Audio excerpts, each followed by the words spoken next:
Ano yung naging parang gateway para gumanda ang buhay ninyo? Nag-DPWH kami. Gano'ng karaming kotse meron kayo? Parang personal use lang namin, nasa 30 plus na yata siya. 30 plus? 40. Nagagamit niyo ba lahat yan?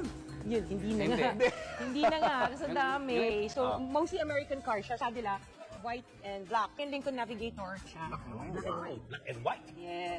GMC Denali. So, black and white version din siya. Walang ganito sa Philippines. Sa YouTube? Nasa Grand Wagoneer. Pinaship ko from the US. From the US? Nagmamaneho ka rin? Marunong mag-drive, left, right. Hindi marunong mag-park. Si Suburban. Tsaka si ganda. Alphard, Dodge Ram. And then the Tundra na Toyota. Imported din to, no? Yes. Ano walang ganito dito, no? And then the Toyota Sequoia. This is the TRD Pro. So, more sports, tapos ito yung capstone, yung high-end niya. X5, tsaka yung F8 na Jaguar. Jaguar naman to. Yeah. Altera. Ano na to, hindi na nag-reproduce to. So, Mercedes-Benz yan, GLS. S is one of the S-Class series ng Benz. And then the Volvo XC90. Ito yung gustong-gusto ko na dati na unang bilhin. Nung nabili na namin siya, hindi ko na ginagamit. This is one of the most expensive purchases na kotse noon. Nabili namin. This is the autobiography Range Rover. Range Rover. The Evoque. Oo, gusto ko sana maliit lang. Tsaka yung kulay niya kasi gusto ko red. And then, Defender. Nakita ko to sa Dubai. Nakita ko sa magazine. Tapos sabi ko, gusto ko ng ganito. And then we have yung LM, yung Lexus. The higher end of Yes, the higher end of the Alphard. And of course, yung LC2. Yeah. And then sabi ko, gusto ko ng Artista van. So, yung Savannah, nagpahanap talaga ako yung Artista van. So, GMC siya. Unang bili namin ng white na Cadillac, dumating tong Ford Bronco. Binalik to. So, this is one of the first editions of the Ford Bronco. So, yung Benz GLE. Tapos ito yung X7. Nung lumabas siya, bumili kami kaagad. Tapos we have yung Sprinter. Isang Artista van din siya. Showbiz na showbiz. Artista pa rin. Ito naman, the Gladiator. This is my son's car birthday gift namin sa kanya to.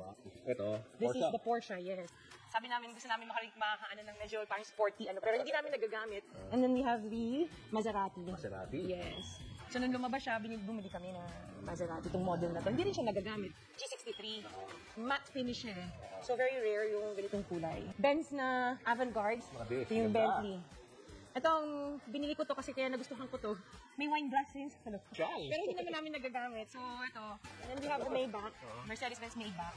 Yung SUV version ng kinuha namin. Color niya? Yung latest. Your favorite? Yes, our favorite is the Rolls. Rolls Royce? Yes, Rolls Royce. This is the Cullinan. And kaya ko to binili. Sa loob? So, kaya mo to kinuha dahil? Kasi ito, may payong. Natutuwa ako sa payong. Ano yung naging parang gateway para gumanda ang buhay ninyo? Nag-DPWH kami. Siyam pala na kumpanya ng mga diskayang nakasungkit umano ng bilyones na kontrata para sa flood control project. Sa pagsusuri ng Billionaire News Channel, aabot sa halos 31.6 billion pesos o mahigit 6% ang flood control projects na posibleng hawak ng pamilyang Diskaya sa buong bansa.